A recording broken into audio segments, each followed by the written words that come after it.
আসলে ভাড়া বাড়ানোটা এটা ধোঁয়াশা চলছে। মেইনলি হলো আমাদের অটো শ্রমিক ইউনিয়নের যে 2-3টে সংগঠন আছে, তারা সম্মিলিতভাবে আমাদের সিটি কর্পোরেশনে বরাবর একটা আবেদন দিছে যে দ্রব্যমূল্যের ঊর্ধ্বগতির কারণে তাদের যে 5 টাকা ভাড়ায় তাদের পোষায় না, তাদের বউ বাচ্চা না খেয়ে থাকে। এই জন্য তারা একটা আবেদন দিয়েছে 10 টাকা সর্বনিম্ন ভাড়া করার জন্য একটা আবেদন দিয়েছে। সেই আবেদনটা আমি রিসিভ করে নিয়েছি। বলছি যে আমাদের চলতি মাসিক সভায় আমাদের এটা উপস্থাপন হবে। তারা যদি আমাদের সমস্ত কাউন্সিলররা যদি সম্মতি দেয় এবং পরিষদ সভায় যদি অনুমোদন হয়, তখন এটা বিবেচনা করা হবে। তার আগে কোনো কিছুই বলা সম্ভব না। জাস্ট এই আবেদনটা নেওয়া আছে আমাদের এই গত মাসিক সভার পরেই ওরা কিন্তু আবেদনটা দিয়েছে।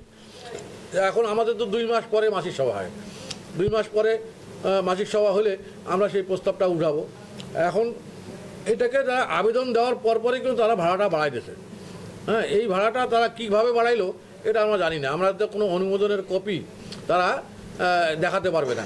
এবং ইতিমধ্যে তারা কিন্তু কিছু গাড়ির পিছনে তারা স্টিকার লাগাই দিয়েছে, সর্বনিম্ন ভাড়া 10 টাকা। অনুমোদন করলো কে এই ভাড়াটা? আমরা তো অনুমোদন দেই নেই। তাহলে সেক্ষেত্রে যার কাছে যেমন পাচ্ছে সেরকম তারা ভাড়া আদায় করতেছে। এটা একটা নৈরাজ্যের সৃষ্টি হয়েছে। আমরা ইতিমধ্যে আমাদের সিটি কর্পোরেশনের পক্ষ থেকে একদিন মাইকিং করছি এবং দরকার হলে আরও আমরা 2 দিন 3 দিন মাইকিং করব, যাতে তারা এইভাবে অহেতুক প্যাসেঞ্জারদেরকে হয়রানি না করে। হ্যাঁ, সে ব্যাপারে ইতিমধ্যে কিন্তু আমরা ট্রাফিক বিভাগকেও এই বিষয়টা দেখার জন্য বলছি যে আপনারা যেহেতু এখানে অনুমোদন হয় নাই, ভাড়া ফিক্স আপ রেট চার্ট করে দেওয়া হয় নাই, এক্ষেত্রে চলতি ভাড়া থেকে হঠাৎ করে ডবল করা এটা মনে হয় একটা অস্বাভাবিক বিষয়। তো এই বিষয়টা আমরা জানাইছি।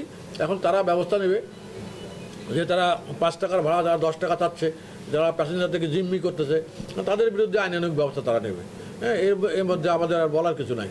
এবং আমরা রংপুর সিটি কর্পোরেশনের পক্ষ থেকে আজকে তো দিন বৃষ্টির কারণে আমরা মাইকিংটা করতে পারিনি, অথবা কাল পরশু থেকে আমরা মাইকিংটা করে দেবো ইনশাল্লাহ, যাতে তারা মানুষকে হয়রানি না করে। এটাই হলো আমাদের মূল ব্রিফিং।